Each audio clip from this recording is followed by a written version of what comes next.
Hey, I want to talk to you today about effectively managing your basil plant. I get this question every single year. My basil grew, I kept pinching it off, it turned woody on the bottom, and then it died. So I am going to go through how to manage your basil so that you can have fantastic basil harvest all through the season. So step one, getting your basil plant, whether you grew that yourself or bought it from a grower. Here there are several basil plants in there, and in order to have successful full season basil harvest, you're going to want to separate those into individual plants. Yes, one plant per hole that you planted in. If you just want to have your basil for a month and you just want to pinch its tops off and be nice and easy about it, that's another way to do it too. But today I'm going to go over how to take care of your basil so that you can have harvest until it freezes. All right, so once you have your plant, next you're going to take it out of the pot. I gently kind of put my hand around and then I squeeze and shake on the bottom until it comes out. Next is the scariest part, and this is separating them.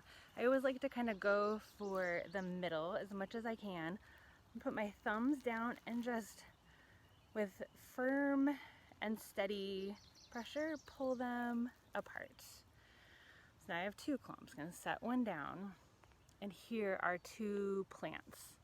The smaller one I'm going to try to remove first. I'm not going to try. I am going to remove first. And I want to get down as low to its base as I possibly can so that I can hopefully get as much of its roots. Not a lot of roots there for this one, and basil is incredibly resilient. So there's one, here's the other. Here is a Thai basil seedling where there are three about the same size. I'm going to show you how to separate these.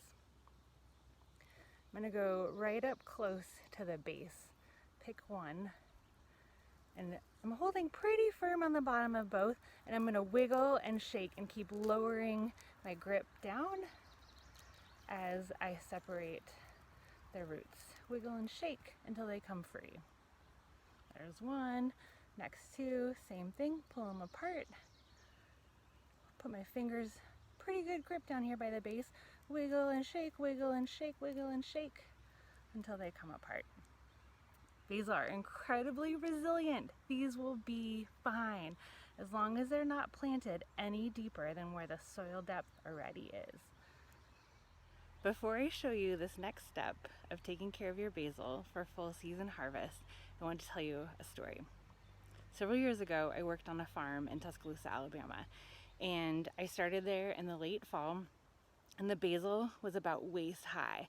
It looked horrible. It was ragged and rangy, but it was still basil. And I just moved there and I thought, oh, that basil looks so good. I want to get some. And I didn't have time that day.